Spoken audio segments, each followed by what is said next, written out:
तो बच्चों कैसे हैं आप सब। बहुत बहुत स्वागत है आपका आज की इस वीडियो में। आज का ये वीडियो क्लास 12th के बच्चों के लिए बहुत ज़्यादा खास होने वाला है, क्योंकि आज की इस वीडियो में हम लोग देखने वाले हैं बच्चों क्लास 12th का जो आपका हिंदी कोर सब्जेक्ट है, जिसको आप हिंदी आधार भी बोलते हैं। इसका हम लोग सीबीएसई का लेटेस्ट सिलेबस देखने वाले हैं 2023-24 के सेशन के लिए। अगर आप अपना बोर्ड एग्जाम 2023-24 में देने वाले हैं तो इस वीडियो को कंप्लीट जरूर देखिए। आपको आपका हिंदी का सिलेबस जानने को मिलेगा कि आपकी जो हिंदी की पुस्तकें हैं, आरोह भाग 2, वितान भाग 2 और अभिव्यक्ति और माध्यम वाली जो पुस्तक है, उसमें से कौन कौन से चैप्टर पढ़ने हैं इस साल के सिलेबस के अंदर और कौन कौन से चैप्टर नहीं पढ़ने हैं जो डिलीट हो चुका है। ठीक है, तो कंप्लीट वीडियो जरूर देखिएगा। और अगर आपका कोई डाउट रहता है जो आप मुझसे पूछना चाहते हैं तो इंस्टाग्राम पे आप मुझसे पूछ सकते हैं। ये मेरा इंस्टाग्राम आईडी है जय झा 07। जैसे आप इंस्टाग्राम पे सर्च करेंगे आपको मेरा आईडी देखने को मिल जाएगा। ये मेरा चेहरा भी आप देख सकते हैं, मुझे फॉलो कर लीजिएगा। जो भी आपके प्रश्न रहते हैं आप मुझसे पूछ सकते हैं। जैसे ही मुझे समय मिलेगा मैं आपको उसका रिप्लाई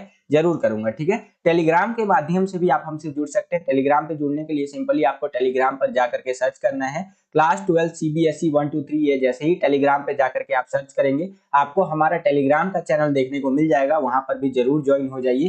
3000 के आसपास बच्चे ऑलरेडी ज्वाइन हो चुके हैं। इंपॉर्टेंट अपडेट वगैरह पीडीएफ वगैरह हम आपको वहां पर प्रोवाइड करवाते रहते हैं। ठीक है, चलिए हम लोग देखते हैं भैया सिलेबस की अगर मैं बात करूं तो सिलेबस देखने से पहले यहाँ पर बुक्स देख लीजिए आपकी किताबें कौन कौन सी है। तो 3 किताब है टोटल आपकी। पहला है भैया आरोह भाग 2 वाला, दूसरा है आपका वितान भाग 2 वाला और तीसरा भी एक किताब रहता है जिसके बारे में बहुत सारे बच्चों को नहीं पता होता है, अभिव्यक्ति और माध्यम वाला। ठीक है, उसके बारे में भी हम लोग बात करेंगे। पहले इन दो जो पुस्तकें हैं उसके बारे में हम लोग बात कर लेते हैं। तो सबसे पहले आरोह भाग 2 में से कौन कौन से चैप्टर आपको पढ़ने हैं वो देख लेते हैं। तो जो आपकी आरोह भाग 2 वाली पुस्तक है उसका काव्य खंड वाला पेज मैंने यहाँ पर निकाल लिया है। यहाँ पर देखिए कौन कौन से चैप्टर आपको पढ़ने हैं। पहला जो चैप्टर है आपका हरिवंश राय बच्चन जी का आत्म परिचय और आपका एक गीत, ये आपको पढ़ना है। दूसरा जो चैप्टर रहेगा आपका आलोक धनवा जी का पतंग, ये भी आपको पढ़ना है। तीसरा जो चैप्टर रहेगा आपका कुंवर नारायण जी का कविता के बहाने और बात सीधी थी पर, ये भी आपको पढ़ना है। चौथा जो चैप्टर रहेगा आपका रघुवीर सहाय जी का कैमरे में बंद अपाहिज, ये भी आपको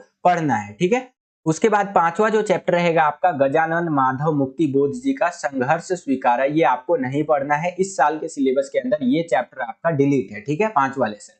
अगला जो लेसन है आपका छठा लेसन जो है सो कि शमशेर बहादुर सिंह जी का ऊषा, ये आपको पढ़ना है। अगला जो लेसन है आपका यानी अगला पाठ जो है सातवां पाठ सूर्यकांत त्रिपाठी निराला जी का बादल राग, ये भी पढ़ना है। आठवां जो चैप्टर है आपका आठवां अध्याय तुलसीदास जी का कवितावली उत्तरकांड से लेकर के लक्ष्मण मूर्छा और राम का विलाप, ये भी आपको पढ़ना है। नौवां जो चैप्टर है आपका नौवां पाठ जो आपका फिराक गोरखपुरी जी का है, इसके अंदर रुबाइयां तो आपको पढ़ना है लेकिन गजल जो है वो आपका डिलीट है। ठीक है, इस साल के सिलेबस के अंदर।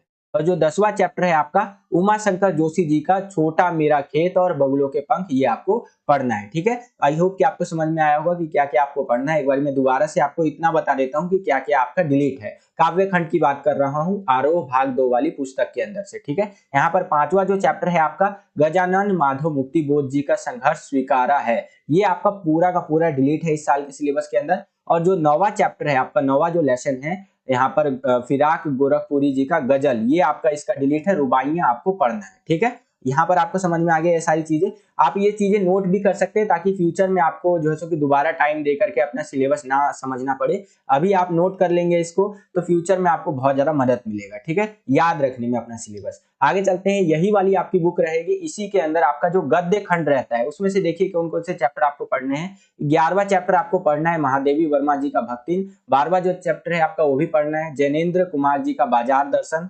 13वां जो चैप्टर है आपका 13वां लेसन धर्मवीर भारती जी का काले मेघा पानी दे, ये भी पढ़ना है। 14वां जो चैप्टर है आपका फनीश्वर नाथ रेणु जी का पहलवान की ढोलक, ये भी पढ़ना है। 15वां जो चैप्टर है आपका विष्णु खरे जी का चार्ली चैपलिन यानी कि हम सब, ये नहीं पढ़ना है, ये डिलीट हो चुका है इस साल के सिलेबस के अंदर। ठीक है, 16वां जो चैप्टर है आपका रजिया सज्जाद जहीर जी का नमक, ये भी आपका डिलीट है इस साल के सिलेबस के अंदर। 17वां जो चैप्टर है आपका हजारी प्रसाद द्विवेदी जी का सीरीज के फूल, ये आपको पढ़ना है। और 18वां जो चैप्टर है आपका बाबा साहेब भीमराव अंबेडकर जी का, उनका जो इसके अंदर दो चीजें है आपका पहला है भैया यहाँ पर श्रम विभाजन और जाति प्रथा और दूसरा है हमारा यहाँ पर मेरी कल्पना का आदर्श समाज, ये आपको पढ़ना है। ठीक है, तो अगर हम लोग बात कर रहे हैं आरोह भाग 2 वाली पुस्तक के अंदर गद्य खंड की यहाँ पर सॉरी, तो यहाँ पर आपका जो 15वां और 16वां चैप्टर है ये केवल डिलीट है यहाँ पर, बाकी सारे चैप्टर आपको पढ़ने हैं। ठीक है, 15वां चैप्टर विष्णु खरे जी का चार्ली चैपलिन यानी कि हम सब, ये डिलीट है। और जो 16वां चैप्टर है आपका रजिया सज्जाद जहीर जी का नमक, ये भी आपका डिलीट है, ये नहीं पढ़ना है, बाकी सब कुछ पढ़ना है। ठीक है, अब हम लोग जो आपकी नेक्स्ट बुक है आपका वितान भाग 2, जिसके अंदर लिमिटेड चैप्टर्स होते हैं। लिमिटेड चैप्टर यानी कि 4 ही चैप्टर है टोटल, 4 में से जो चौथा चैप्टर है केवल वो डिलीट है और स्टार्टिंग के 3 चैप्टर आपको पढ़ने हैं। ठीक है, पहला जो चैप्टर है आपका सिल्वर जैसे कि वेल्डिंग मनोहर श्याम जोशी जी का, ये आपको पढ़ना है। दूसरा जो चैप्टर है आपका जूझ यानी कि आनंद यादव जी का, ये भी आपको पढ़ना है। तीसरा जो चैप्टर है आपका अतीत में दबे पांव यानी कि ओम जैसे कि यानवी जी का, ये भी आपको पढ़ना है। जो चौथा जो आपका चैप्टर है डायरी के पन्ने एन फ्रैंक, ये आपका डिलीट है, बाकी ये तीनों ही चैप्टर आपको पढ़ने हैं। ठीक है, ये केवल चौथा जो चैप्टर है आपका वो 2023-24 के सेशन के अंदर अगर हम लोग बात कर रहे हैं, इस साल के सिलेबस के अंदर वो डिलीट कर दिया गया है। ठीक है, और बात करूं अगर सिलेबस की ना भैया, तो जो पुराना सिलेबस था ना 2022-23 का, वही सेम सिलेबस है, कुछ भी बदलाव नहीं है। समझ रहे हैं आप, कुछ भी बदलाव नहीं है। छोटा मोटा चीज अगर अलग कर दे तो देखा जाए तो ऑलमोस्ट सेम है 99.99%। ठीक है, थोड़ा बहुत एग्जाम के पैटर्न में चेंजेस देखने को मिलेगा आपको, लेकिन बाकी सब कुछ सेम ही रहेगा, हमारा सिलेबस तो सेम ही है। अगर हम लोग बात करें आपका थर्ड बुक का जो अभिव्यक्ति और माध्यम वाला रहता है, उसके अंदर से देखिए आपको कौन कौन से चैप्टर पढ़ने हैं। यहाँ पर जो आपका इकाई 1 रहेगा यानी यूनिट नंबर 1 जो रहेगा जनसंचार माध्यम और लेखन, इसमें से आपको तीसरा चैप्टर पढ़ना है विभिन्न माध्यमों के लिए लेखन। चौथा जो चैप्टर है आपका पत्रकारीय लेखन के विभिन्न रूप और लेखन प्रक्रिया, ये पढ़ना है। पांचवा जो चैप्टर है आपका विशेष लेखन स्वरूप और प्रकार, ये आपको पढ़ना है। ठीक है, तो स्टार्टिंग के 3 लेसन आपको यहाँ पर पढ़ने हैं। ठीक है, मतलब पहला दूसरा छोड़ करके तीसरा चौथा पांचवा, ये जो है मतलब नीचे वाले 3 लेसन जो है ये आपको पढ़ने हैं। अभिव्यक्ति और माध्यम की बात कर रहा हूँ। ठीक है, तो ये तो बात रहा आपका अभिव्यक्ति और माध्यम वाली जो पुस्तक है उसका इकाई नंबर 1 से आपको यानी यूनिट नंबर 1 से आपको क्या क्या पढ़ना है जनसंचार माध्यम और लेखन में से। इसके आगे देखते हैं इसी बुक में और कौन कौन से चैप्टर आपको पढ़ने हैं। जो हमारा इकाई नंबर 2 रहेगा यानी यूनिट नंबर 2 जो रहेगा, जो सृजनात्मक लेखन वाला रहता है, इसके अंदर छठा, सातवां, आठवां, नौवां, 10वां ये सारे लेसन कुछ भी नहीं पढ़ना है इसमें से। ठीक है, ये पांचों लेसन नहीं पढ़ना है, इसके आगे वाले लेसन आपको पढ़ने हैं। यूनिट नंबर 2 यानी इकाई 2 में से ही आपको 11वां चैप्टर पढ़ना है कैसे करे कहानी का नाट्य रूपांतरण। 12वां चैप्टर पढ़ना है कैसे बनती है रेडियो नाटक। 13वां चैप्टर पढ़ना है नए और अप्रत्याशित विषयों पर लेखन। ये तीनों चैप्टर आपको यहाँ पर पढ़ने हैं। ठीक है, इसके आगे की बात करें हम लोग यहाँ पर इकाई नंबर 3 की यानी यूनिट नंबर 3 की, तो यहाँ पर कुछ भी नहीं पढ़ना है आपको। ठीक है, समझ में आ गया आपको, यानी कि अभिव्यक्ति माध्यम वाला जो आपका बुक रहेगा उसमें से क्या क्या पढ़ना है। तीसरा लेसन, चौथा लेसन, पांचवा लेसन। ठीक है, यानी कि पार्ट 3, 4 और 5। उसके आगे हम लोग देखिए क्या क्या पढ़ना है हमें, ये सारे लेसन नहीं पढ़ने हैं। उसके आगे यहाँ पर 11वां, 12वां और 13वां ये चैप्टर्स आपको पढ़ने हैं। ठीक है, तो ये था आपका सिलेबस इस साल का। आई होप कि आपको समझ में आया होगा। यहाँ पर ये देख सकते हैं, ये मैंने कटिंग निकाला है। सीबीएसई का जो लेटेस्ट सिलेबस दिया गया है इस साल के लिए कुछ इस तरह से आया हुआ है, यहाँ पर आप देख भी सकते हैं। ठीक है, तो आई होप कि आपको समझ में आया होगा आपका सिलेबस इस साल आपको कौन कौन से चैप्टर पढ़ने हैं और कौन कौन से चैप्टर नहीं पढ़ने हैं। तो यही था आज का ये वीडियो। आई होप कि आपको ये वीडियो पसंद आया होगा। अगर आपको ये वीडियो पसंद आया तो ज्यादा से ज्यादा इस वीडियो को लाइक कीजिए। जितना ज्यादा आप इस वीडियो को लाइक करेंगे